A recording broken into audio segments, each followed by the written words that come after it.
आमचे केंद्रीय नेतृत्व सन्माननीय पंतप्रधान नरेंद्रभाई मोदी, जे.पी. नड्डाजी साहेब, अमित शाह साहेब, आमचे अष्टपैलू नेतृत्व सन्माननीय देवेंद्रजी फडणवीस साहेब, आमचे प्रदेशाचे अध्यक्ष बावनकुळे साहेब, आमचे संकट मोचन, आमचे आदरास्थान श्रद्धास्थान सन्माननीय गिरीशभाऊ महाजन, आमचे लहान बंधू मगेदादा किशोरभाऊ काळकर, या सगळ्या नेतृत्वाने, आमच्या सगळ्या केंद्रीय राज्याच्या नेतृत्वाने माझा जो काही विश्वास दाखवला आहे त्याबद्दल मी त्यांचे प्रथमतः आभार मानते. आणि आज खऱ्या अर्थाने मला आज नवऱ्याची खूप आठवण होती आहे की ज्यांच्यामुळे मी आज वेगवेगळे पदं आज या ठिकाणी चांगल्या पद्धतीने काम करू शकले आणि त्यांनी माझ्यावर विश्वास दाखवला म्हणून मी आज इथपर्यंत पोहोचू शकले.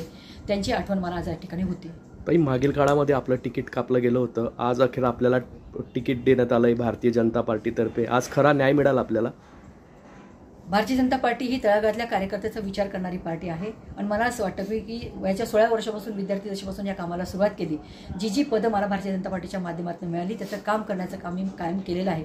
आमच्याकडे संघ परिवारामध्ये चरैवेते हा संदेश नेहमी दिला जातो. चालत राहा. मला असं वाटतं आम्ही काम करत असताना चालत राहतो आणि फळाची अपेक्षा हा विषय नसतो.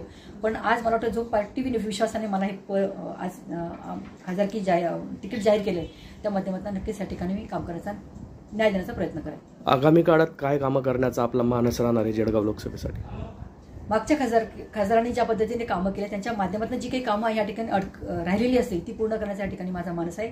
सिंचनाचे प्रकल्प आहेत जे काही थांबलेले आहेत, त्याच्यात आपलं बलुबंदर असेल, पाड असेल, धरण असेल, असे विविध प्रकल्प जे आहे की ज्याच्यामुळे शेतकऱ्यांचंही जीवन त्याच्यावर अवलंबून आहे, उद्योगांची पण उभारणी त्याच्यावर अवलंबून असते, ते पूर्ण करण्याचा या ठिकाणी मानस आहे. तसं विमानतळाचा प्रश्न असेल आणि जिल्ह्यातले रखडलेले सगळे जे काही कामं आहे त्या माध्यमातून पूर्ण करण्याचा प्रयत्न असेल. कारण युवकांच्या हाताला पण या ठिकाणी रोजगार मिळाला पाहिजे, नवीन उद्योग या ठिकाणी कसे येतील याच्यासाठी काम करेल. महिलांच्या उत्थानासाठी या ठिकाणी माध्यमातून बचत गटाच्या माध्यमातून फार मोठी चळवळ या ठिकाणी सुरू आहे.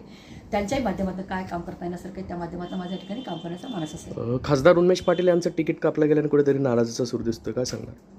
मला माहिती आहे की उन्मेषदादा या ठिकाणी नाराज जरी झालेले असले तरी त्यांच्या तिकीट मागच्या वेळेला जेव्हा तिकीट डिक्लेअर झालं होतं त्यावेळेला त्यांचा फॉर्म भरण्यासाठी मी गेले होते आणि त्यांचं काम करण्याचा त्या ठिकाणी माझा कायम प्रयत्न राहिला आहे. त्यामुळे आत्ता माझी तिकीट डिक्लेअर नंतर उन्मेषदादा नक्कीच माझ्यासोबत राहतील आणि माझ्यासोबत प्रचाराला येतील असा मला नक्की विश्वास आहे.